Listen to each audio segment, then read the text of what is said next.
শুধু আশ্বাস আর আশ্বাস, করবে আর করবে। শুধু হলো যেদিন শুরু হবে সেদিন এলাকাবাসী দেখবে আশ্বাস ছিল না বিশ্বাস ছিল। বাতির নিচে অন্ধকার এই প্রবচনটির শতভাগ প্রতিফলন যেন এই রাস্তার জন্য প্রযোজ্য। চট্টগ্রাম বিশ্ববিদ্যালয়ের দ্বিতীয় ও অন্যতম প্রধান বিকল্প যোগাযোগ সড়ক এটি। এই রাস্তাটিকে ঘিরে দুধারে গড়ে উঠেছে আবাসিক এলাকা, দোকানপাট, মসজিদ। বিশ্ববিদ্যালয় ও এলাকাবাসীর প্রয়োজনীয় রসদ যোগাতেও এখানে গড়ে উঠেছে একটি বাজার, যেখানে সপ্তাহে শনি মঙ্গলবার হাট বসে।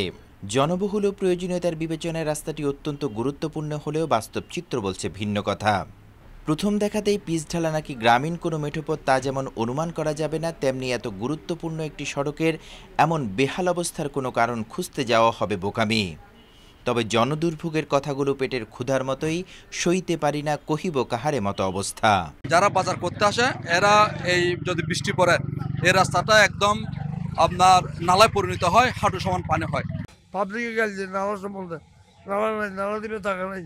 গাড়িতে উঠলে চা খাই ছেলে মেয়ে একদিন ছেলে মেয়ে পড়ে যেতে চাই। বিশ্ববিদ্যালয়ের পাশে একটা রাস্তা, যখন বৃষ্টি পড়ে কিন্তু এখানে গাড়ির তো দূরের কথা, মানুষ হাঁটা চলার কি উপযোগ থাকে না, ড্রেন হয়ে যায়। এটা আমি আশা করি রাস্তার পাশাপাশি আর একটা 5 ফুটের মতো একটা ড্রেনের দরকার। সরজমিনে গিয়ে দেখা যায় রাস্তাটির প্রবেশের কিছুটা জায়গা যান চলাচলের উপযোগী থাকলেও বেহাল দশা শেষাংশের। যেখানে বড় বড় খানাখন্দকে ভরা আধা কিলোমিটার রাস্তা দেখে বোঝার উপায় নেই এটি পিচ ঢালা কিনা। বর্ষায় জনভোগান্তি পৌঁছায় চরমে। চাকা ভাঙে যায়, দুপুর দাবর করে গাড়ি ভাঙ্গা, গাড়ির প্যাসেঞ্জার চলতে পারতেছে না, আমাদের গাড়ি নষ্ট। মানে একটা রুগী নিয়ে গেলে এটা রাস্তায় মারা যাবে রুগীটা। ধরে এটা 5-6 বছর ধরে এই অবস্থায় কোনো প্রতিপক্ষ কোনো কেউ এটা নজরে আসে না। আমরা অনেক কষ্টতে আছি এই রাস্তা নিয়ে। বিশ্ববিদ্যালয় প্রতিষ্ঠা লগ্নে এটিই ছিল একমাত্র যোগাযোগ সড়ক। নতুন আরও একটি সড়ক তৈরির পর এটির নামকরণ করা হয় 2 নং সড়ক হিসেবে। তবে গুরুত্বের বিবেচনায় এলাকাবাসীর পাশাপাশি বিশ্ববিদ্যালয়ের ভর্তি পরীক্ষা সহ নানা কর্মকাণ্ডে ব্যবহার হয় এই সড়কটি। যখন বৃষ্টি হয় তখন ড্রেনের পানিগুলো সব রাস্তার উপরে, তখন আমরা গিয়ে আবার কাপড় ফাল্টাইয়ে কি করতে হয়, ব্যবসা করতে হয়। শুধু আশ্বাস আর আশ্বাস, করবে আর করবে, করবে আর করবে, কিন্তু কাজের বেলায় কিছু নেই, কোনো দাবি পূরণ হচ্ছে না।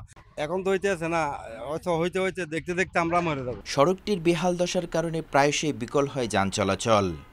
ইমার্জেন্সি রোগী, স্কুলগামী শিক্ষার্থী, বাজার করতে আসা মানুষের পাশাপাশি মসজিদে আগত মুসল্লিদের দীর্ঘদিনের ভোগান্তি দেখার যেন কেউ নেই। এলাকাবাসী বলছেন সড়কটির কারণে এখন তাদের সামাজিক আচার অনুষ্ঠানও বন্ধ হওয়ার পথে। যদি এখন আসছেন দেখছেন, আপনাকে দ্বিতীয়বার যদি বলি আপনি এদিক দিয়ে আসেন, আপনি বলবেন যে আমি 2 নম্বর দিয়ে যাব। বর্ষাকালের কারণে, পানির এবং কাদার কারণে, এই রোডের অবস্থার কারণে অনেক আত্মীয় স্বজন আসতে চায় না।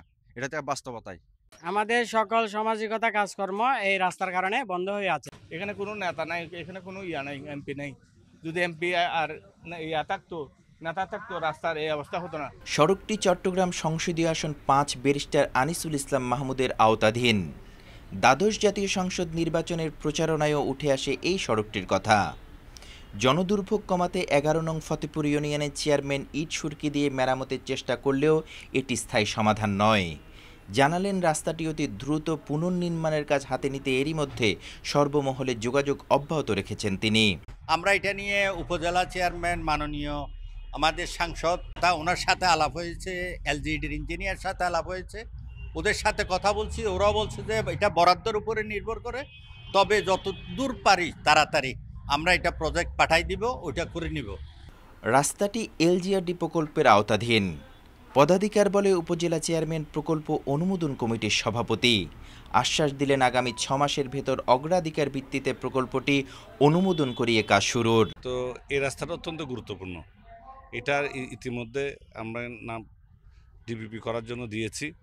আমি আশা করি আগামী কয়েক মাসের মধ্যে রাস্তাটির কাজ শুরু হবে। এটা আমি এই মুহূর্তে কিছুই বলবো না, শুধু হলো যেদিন শুরু হবে সেদিন এলাকাবাসী দেখবে আশ্বাস ছিল না বিশ্বাস ছিল। এরই মধ্যে সড়ক যোগাযোগ ব্যবস্থা উন্নয়নে আমূল পরিবর্তন এনেছে বর্তমান সরকার, যা সুফল ভোগ করছে হাওড়া এলাকার মানুষ সহ সর্বত্রই। এলাকাবাসীর প্রত্যাশা, আশ্বাস আর প্রতিশ্রুতিতে সীমাবদ্ধ না রেখে অতি দ্রুত সড়কটি পুনর্নির্মাণ করে সরকারের উন্নয়নের সুফল ভোগে যুক্ত হবেন তারাও। আলাউদ্দিন মজুমদার, দেশ বর্তমান, চট্টগ্রাম।